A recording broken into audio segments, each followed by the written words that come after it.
Shalom saudara-saudara terkasih dalam nama Tuhan Yesus. Pada pagi hari ini kita akan belajar bersama-sama dari firman Tuhan. Tapi sebelumnya saya ajak saudara-saudara yang terkasih dalam nama Tuhan Yesus untuk menyerahkan diri kita kepada Tuhan. Mari kita berdoa. Segala puji syukur hanya bagi-Mu Tuhan. Kami selalu berterima kasih buat kasih-Mu, anugerah-Mu yang ada dalam diri kami. Hingga pada saat ini Tuhan kami bisa melakukan aktivitas kami Tuhan, hingga sampai saat ini Tuhan kami bisa menikmati mukjizat-Mu yang Kau berikan kepada kami Tuhan Yesus. Biarlah kami pada saat ini mendengarkan kebenaran firman-Mu.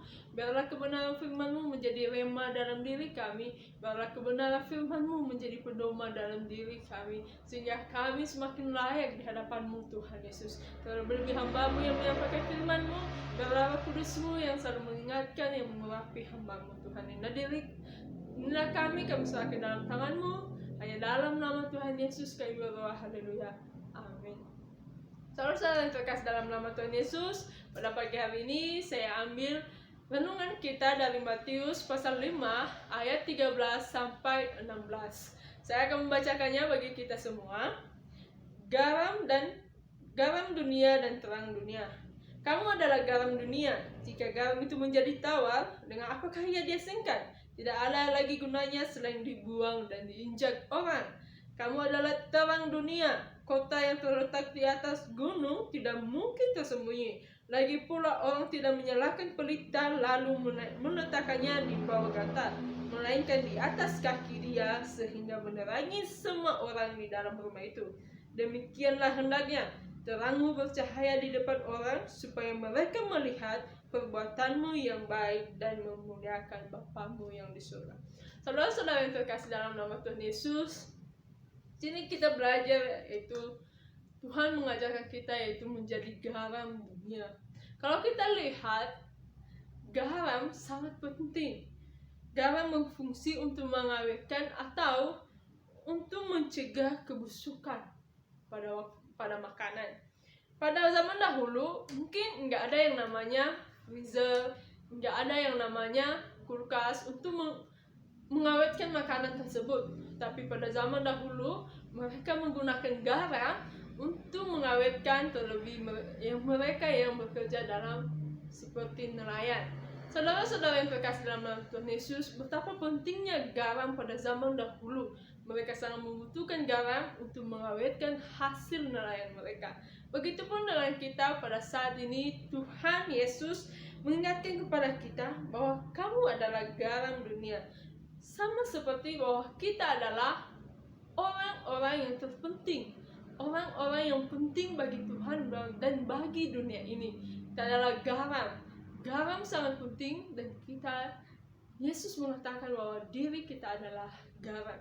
Pada pagi hari ini saya akan membagikan 2 poin bagi kita, yaitu poin yang pertama yaitu menjadi garam pada masa muda. Kalau kita lihat di pasal 13, di ayat 13, kamu adalah garam dunia. Jika garam itu menjadi tawar, dengan apakah ia diasingkan? Tidak ada lagi gunanya selain dibuang dan diinjak orang. Tema kita pada saat ini yaitu menjadi garam dan terang di masa muda. Mungkin banyak anak muda di luar sana menyanyiakan hidupnya. Banyak anak muda di luar sana menjadi pusat masalah bagi keluarganya, lingkungannya. Kalau kita lihat di internet, di televisi, perilaku anak muda atau moral anak muda sedikit tidak baik atau tidak layak. Bahkan mereka menjadi anak di usia masa muda mereka memburukan bagi keluarga mereka, lingkungan mereka. Tapi di sini Tuhan mengingatkan kepada kita bahwa kamu adalah garam dunia. Saya dan saudara adalah garam dunia. Saya dan saudara adalah orang terpenting bagi Tuhan dan bagi dunia ini. Sebagai orang yang percaya, sebagai anak muda yang sudah percaya, tidak mungkin kalau mereka tidak bisa berdampak bagi lingkungannya. Pada saat ini, kalau kita melihat di televisi dan segala macam, anak muda sedikit menjauh dari Tuhan, anak muda jauh dari Tuhan. Sebagai anak muda yang sudah percaya kepada Tuhan, kita harus berdampak bagi orang-orang yang belum percaya kepada Tuhan. Sebagai anak muda yang sudah percaya kepada Tuhan, kita harus menjadi dampak bagi orang-orang di sekitar kita. Mungkin banyak anak muda cara menyelesaikan masalah yang mereka hadapi sangat berbeda. Mungkin anak muda sedikit emosinya tinggi, nada suaranya sedikit tinggi, bahkan ketika dia menghadapi masalah dalam keluarganya, emosinya tidak bisa dikontrol. Kita sebagai orang yang sudah percaya kepada Tuhan, garam dunia, kita harus menampak bagi orang-orang di sekitar kita. Nggak mungkin dong kalau anak muda dikatakan, saya sudah percaya kepada Tuhan, tapi perbuatan saya tidak seperti yang Tuhan inginkan. Saya sudah percaya kepada Tuhan, tapi perilaku saya sama aja seperti orang lain dan tidak mengenal Tuhan. Kita sebagai orang yang sudah mengenal Tuhan harus benar-benar berdampak bagi orang-orang yang ada di sekitar kita. Menjadi garam, menjadi orang yang terpenting supaya mereka bisa percaya kepada Tuhan. Di ayat yang selanjutnya dikatakan, jika garam itu menjadi tawar, dengan apakah ia diasingkan? Tidak ada gunanya selain dibuang dan diinjak orang. Begitupun dengan kita, kalau kita orang yang sudah percaya Yesus, lalu perbuatan kita masih belum seperti yang diinginkan Tuhan, lalu perbuatan kita sama aja seperti dulu sebelum mengenal Tuhan dan sesudah mengenal Tuhan. Tapi di sini dikatakan, kalau garam itu tidak asing lagi, buat apa selain dibuang dan diinjak orang? Kita sebagai orang yang sudah percaya kepada Tuhan harus memiliki dampak, karena kita penting bagi mereka yang belum mengenal Tuhan. Pada masa muda, jangan pernah kita sia-siakan. Saatnya kita menggunakan masa-masa ini untuk membawa orang-orang lebih dekat kepada Tuhan.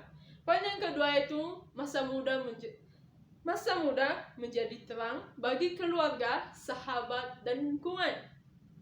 Sebagai anak muda yang telah percaya Yesus Kristus, harus menjadi terang bagi keluarga kita. Mulai dari kejujuran sikap kita, mulai dari karakter kita. Mungkin kita percaya kepada Tuhan, tapi ada sebagian keluarga kita yang belum percaya kepada Tuhan. Kita bisa menunjukkan bahwa kita adalah orang-orang yang sudah dimerdekakan Tuhan. Kita harus menjadi terang bagi keluarga kita. Kita harus menjadi terang bagi lingkungan kita. Kita harus menjadi terang bagi sahabat-sahabat kita.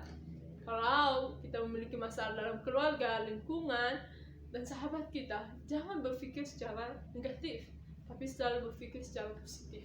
Kita menunjukkannya dari kelakuan kita, dari sikap kita, dari kejujuran kita kepada orang-orang tersebut, supaya terang kita bisa mereka rasakan, supaya terang kita bisa mereka alami dan hidup dalam terang kita. Tidak ada yang mengatakan terang tidak bisa dikuasai oleh gelap. Gelap tidak bisa tidak bisa menguasai terang. Kalau saya akan matikan lampu ini, lalu semuanya gelap. Ketika saya menyalakan lampu, semuanya akan menjadi terang dan gelap itu hilang. Begitupun dengan kita saat ini. Mungkin saat ini ada keluarga kita yang masih belum mengenal Tuhan. Bagaimana cara kita? Bagaimana cara kita supaya mereka bisa hidup dalam terang kita? Bagaimana cara kita supaya mereka tinggal dalam terang kita? Bukan kita yang tinggal dalam gelap. Sebagai anak muda, kita harus berdampak bagi keluarga kita. Kita harus menjadi terang bagi keluarga kita. Sebagai orang yang sudah percaya kepada Tuhan, kita harus berbeda dengan orang-orang yang belum mengenal Tuhan. Jangan sampai perlakuan kita, sikap kita sama dengan mereka. Kita harus bertindak sesuai dengan keinginan Tuhan. Tapi pertanyaannya dalam diri kita, apakah saya sudah menjadi terang bagi keluarga saya? Apakah saya sudah menjadi garam bagi orang-orang di sekitar saya? Apakah saya sudah berdampak bagi keluarga saya? Itu adalah pertanyaan yang bisa dijawab oleh saudara-saudara terkasih dalam Tuhan Yesus. Dan kebenaran firman Tuhan yang bisa saya sampaikan biarlah menjadi berkat bagi kita saat ini. Mari kita berdoa. Segala puji syukur hanya bagimu Tuhan, inilah kami telah mendengarkan kebenaran firman-Mu. Biarlah kebenaran firman-Mu yang menolong kami, biarlah firman-Mu yang menjadi rema dalam hidup kami, Tuhan Yesus. Biarlah kami bisa berdampak, menjadi terang bagi keluarga kami, bagi lingkungan kami, bagi orang-orang yang tinggal dalam sekitar kami, membawa dampak bagi mereka, Tuhan Yesus. Inilah kami serahkan dalam tangan-Mu, segala aktivitas kami serahkan kepada-Mu, Tuhan Yesus. Terima kasih Bapa, terima kasih Yesus, haleluya, amin.